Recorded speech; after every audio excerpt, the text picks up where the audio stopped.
Hi friends, இன்றைக்கி வீடியோவில் நம்ம என்ன பார்க்க போகிறோம் அப்படின்னா சிந்துவெளி நாகரிகம். சிந்துவெளி நாகரிகம் டாபிக் எந்தெந்த ஸ்டாண்டர்டில் இருக்குது அப்படின்னா 9th 11th எத்திக்ஸில் இருக்குது. 9th இருக்க சிந்துவெளி நாகரிகம் இதுக்கு முன்னாடி இருக்க வீடியோவை போட்டிருக்கேன். பார்க்காதவங்க அதை பார்த்துட்டு இதை கண்டினியூ பண்ணுங்கள். வீடியோக்குள்ளே போகிறதுக்கு முன்னாடி this video sponsor by SPO digital marketing. SPO வந்து ஒரு பார்ட் டைம் ஜாப். இதில் வந்து நீங்கள் பேசிக்கான இன்டர்நெட் நாலேஜ் இருந்தால் நீங்களும் ஜாயின் பண்ணலாம். இதில் எந்த மாதிரி ஒர்க்கெல்லாம் இருக்கும் அப்படின்னா ஃபேஸ்புக் இன்ஸ்டாகிராமில் வந்து பிக்சர் ஷேர் பண்ணுறது, கண்டென்ட் ஷேர் பண்ணுறது, அந்த மாதிரி ஈஸியான ஒர்க்கு தான் இருக்கும். நீங்களும் இதில் ஜாயின் பண்ணணும்னா நான் ஸ்க்ரீனில் ஒரு நம்பர் தரேன், அதுக்கு வாட்ஸ்அப் பண்ணுங்கள். மேலும் இதை பற்றி ஃபுல் டீட்டெயில் வந்து நான் டிஸ்கிரிப்ஷனில் கொடுத்துருக்கேன், நீங்களும் செக் பண்ணிட்டு ஜாயின் பண்ணிக்கோங்க. வீடியோக்குள்ளே போகலாம்.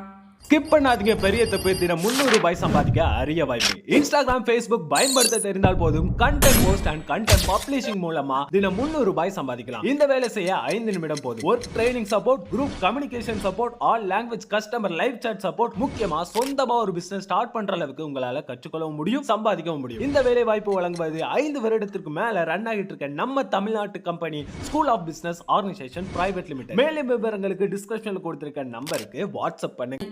வாங்க இப்போ 11th இருக்க சிந்துவெளி வேகத்தில் என்னென்ன இம்பார்ட்டன்ட் பாயிண்ட்ஸ்னு பார்க்கலாம். ஃபர்ஸ்ட் பாயிண்ட் பாருங்கள். தொடக்க கால கரப்பா வந்து 3000 to 2600, முதிர்ந்த கரப்பா வந்து 2600 to 1900, பிற்கால கரப்பா வந்து 1900 to 1700. இதில் 9thலையும் கொடுத்துருக்காங்க, பார்த்துக்கோங்க. இதில் வந்து சில பேர் வந்து கரப்பாவுக்கு வந்து வந்திருப்பாங்க. ஃபஸ்ட்டு வந்தது யார் அப்படின்னா சார்லஸ் மேஜர்.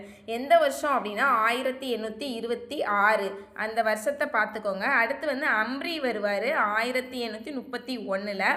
லாகூரில் இருந்து முல்தானுக்கு ரயில் பாதை அமைப்பதற்காக ஹரப்பா வந்து அழிச்சிருக்காங்க.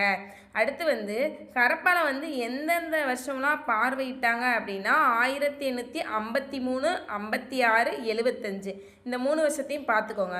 அடுத்து வந்து ஹரப்பாவில் வந்து ஆய்வுக்கு நடத்த காரணமாக இருந்தவர் யார் அப்படின்னா சர் ஜான் மார்ஷல்.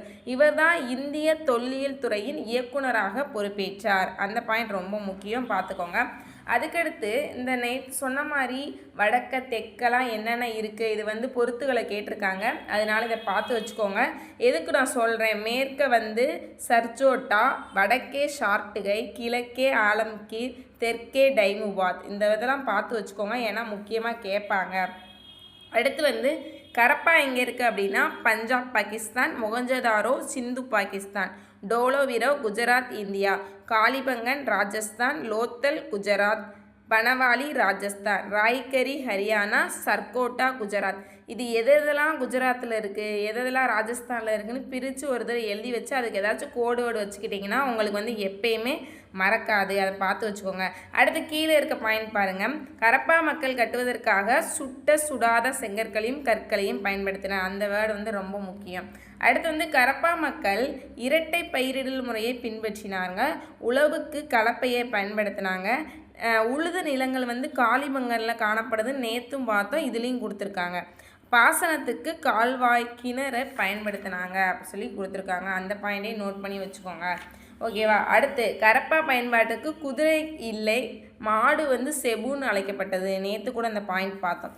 அடுத்து கீழே வந்து அந்த பாக்ஸில் கொடுத்துருக்காருப்பாங்க, இதெல்லாம் வந்து எங்கெங்கே கண்டுபிடிச்சாங்க அப்படின்னா சங்கு வந்து நாகேஸ்வர் பாலக்கோட், வைடூரியம் ஷார்ட்டுகை, கார்லியன் லோத்தல், ஸ்டீராய் நுரைக்கல் வந்து தெற்கு ராஜஸ்தான், செம்பு வந்து ராஜஸ்தான் ஓமன். இது வந்து குரூப் 2ல் கேட்டிருக்காங்க ஆல்ரெடி, அதனால் நல்லா பார்த்து வச்சுக்கோங்க இந்த கொஸ்டின்.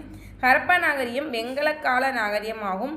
அம்மக்கள் செம்பு வெங்கல கருவியை செய்ய அறிந்தார்கள், அந்த பாயிண்ட் ரொம்ப முக்கியம். ரோடிசெட்னா என்ன அப்படின்னா இது வந்து ஒரு படிக்கல். இதில் வந்து கரப்பா மக்கள் கத்தி இதெல்லாம் செய்கிறதுக்காண்டி தான் இந்த ரோடிசெட் வந்து பயன்படுத்தினாங்க, அந்த பாயிண்ட் ரொம்ப முக்கியம். அடுத்து என்ன பாயிண்ட் முக்கியம் அப்படின்னா ஜாடி வந்து கரப்பாவில் செய்யப்பட்ட ஜாடி வந்து எங்கே கண்டுபிடிச்சாங்க அப்படின்னா ஓமனில் கண்டுபிடிச்சாங்க. அந்த கரப்பாவை சேர்ந்த முத்திரை, எடக்கற்கள், தாயக்கட்டை, மணிகள் இதெல்லாம் எங்கே கண்டுபிடிச்சாங்க அப்படின்னா மொசபடோவியாவில் வந்து கண்டுபிடிச்சாங்க. கரப்பா நாகரிக பகுதிகளில் படிக்கலான கனசதுர வடிவ கற்கள் கண்டடிக்கப்பட்டுள்ளது. ஃபைனரி வேர்ட்ஸ் யூஸ் பண்ணாங்க, நேற்று பார்த்தா பாருங்கள், 1, 2, 4, 8, 16. அதில் வந்து சிறிய அளவீடு என்ன அப்படின்னா 13.63 கிராம் தான் சிறுசு. இதில் வந்து 1 இன்ச்சுனா எந்த சொல்லுவாங்க அப்படின்னா 1.75 சென்டிமீட்டர் தான் 1 இன்ச்சுன்னு சொல்லுவாங்க. அடுத்து வந்து கீழே பாருங்கள், கரப்பாவில் கிடைத்ததில் மிக நீளமாக எழுத்து தொடர் எதுனா 26 குறியீடு. ஓகேவா, 26 அந்த நம்பரை வந்து ஞாபகம் வச்சுக்கோங்க. அதுக்கடுத்த பாயிண்ட் என்ன அப்படின்னா பின்னாடி பாருங்கள். சிந்து மக்கள் இயற்கையை வழிபட்டனர். அரச மரங்கள் வழிபாட்டுக்குறியாக இருக்கலாம். காளிபங்களில் வேள்வி பீடங்கள் அடையாளம் காணப்பட்டது. அப்போ நெருப்பு குண்டலம்னாலும் காளிபங்கன் தான், வேள்வி பீடம்னாலும் காளிபங்கன் தான். அந்த பாயிண்டை நோட் பண்ணி வச்சுக்கோங்க. ஒன்று கம்பேர் பண்ணி படிச்சிங்கன்னா ஈஸியாக இருக்கும். அப்புறம் இந்தியாவின் வடக்கு மேற்கு பகுதியில் சிந்து நாகரிகம் செழிப்புற்ற போதும் பிற பகுதிகள் பல்வேறு இதனால் காணப்பட்டது. அடுத்து வந்து மக்கள் வந்து தெற்கு நோக்கியும் கிழக்கு நோக்கியும் இடம்பெயர்ந்தாங்க. நேற்றே சொல்லியிருந்தேன்ல, இந்த திசையை வந்து பார்த்து வச்சுக்கோங்க. அடுத்து சிந்து நாகரிகம் எப்போ வீழ்ச்சி ஏற்றது அப்படின்னா 1900 வீழ்ச்சி ஏற்றது.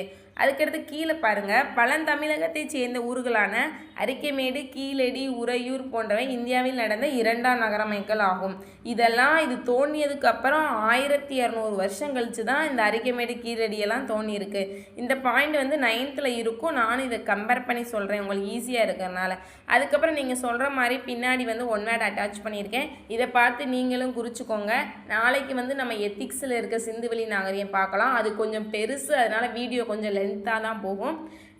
என்னோடய வீடியோ உங்களுக்கு பிடிச்சினா லைக் பண்ணுங்கள், ஷேர் பண்ணுங்கள், கமெண்ட் பண்ணுங்கள். முக்கியமாக உங்கள் ஃப்ரெண்ட்ஸ் யாராச்சும் TNPSC Group 2 Group 4 படிக்கிறாங்கன்னா அவங்களுக்கு என்னோடய வீடியோவை ஷேர் பண்ணுங்கள். ஓகே, பாய்.